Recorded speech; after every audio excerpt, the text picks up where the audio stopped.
Bon, ben à tous, je viens d'arriver sur le spot de l'épave Dimitrios là. Donc c'est vachement cool. C'est un spot de malade, hein. Il y a masse gens, il y a un bus, il y a plein de camions, il y a beaucoup de Français, enfin de francophones en tout cas, il y a des Belges, mais il y a pas mal de Français quand même, hein, c'est impressionnant. Et l'épave est censée être. Waouh! Ah ouais, putain. L'épave est juste en face.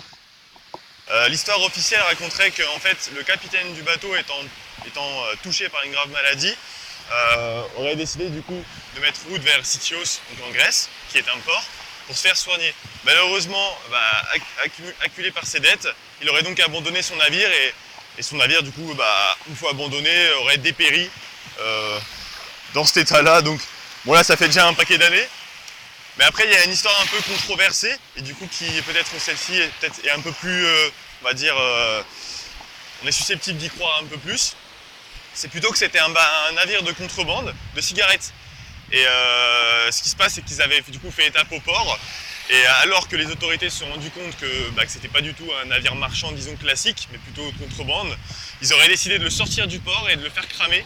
Et du coup, le port étant juste là-bas, c'est pas non plus incohérent qu'une fois brûlé, il se soit échoué un petit peu vers ici. L'épave du navire se trouve à cet emplacement depuis 1981.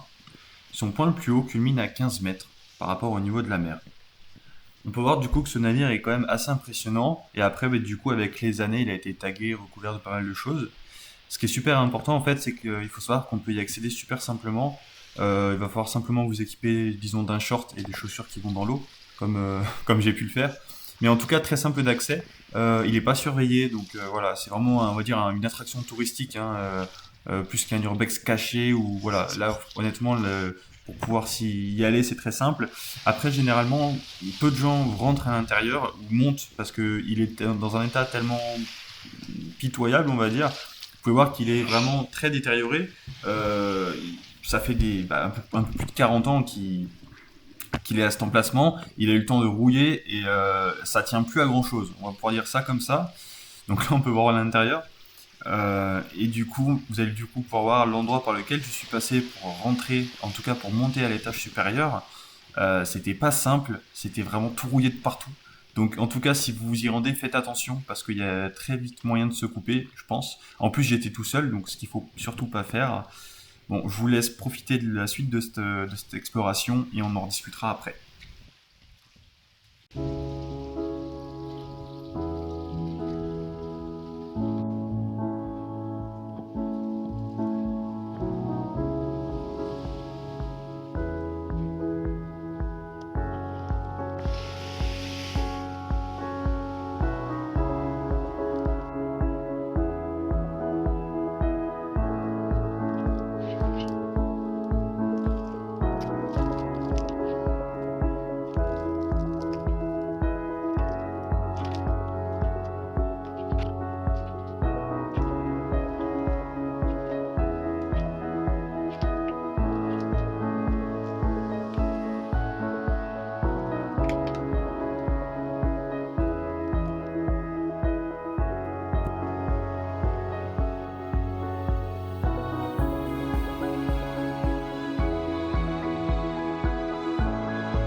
Bon re à tous, donc j'espère que cette vidéo vous aura plu. Alors j'ai le soleil en pleine tronche, hein, donc c'est un peu galère d'ouvrir les yeux.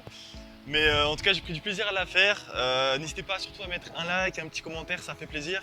Ça me pousse à en faire un peu plus. Et il y a pas mal d'autres choses à voir en Grèce et en Turquie, en urbex, donc ça va suivre, ça va suivre. Soyez présents, activez la cloche comme disent tous les youtubeurs, hein, important. Et puis on se retrouve à la prochaine. Allez, tchuss!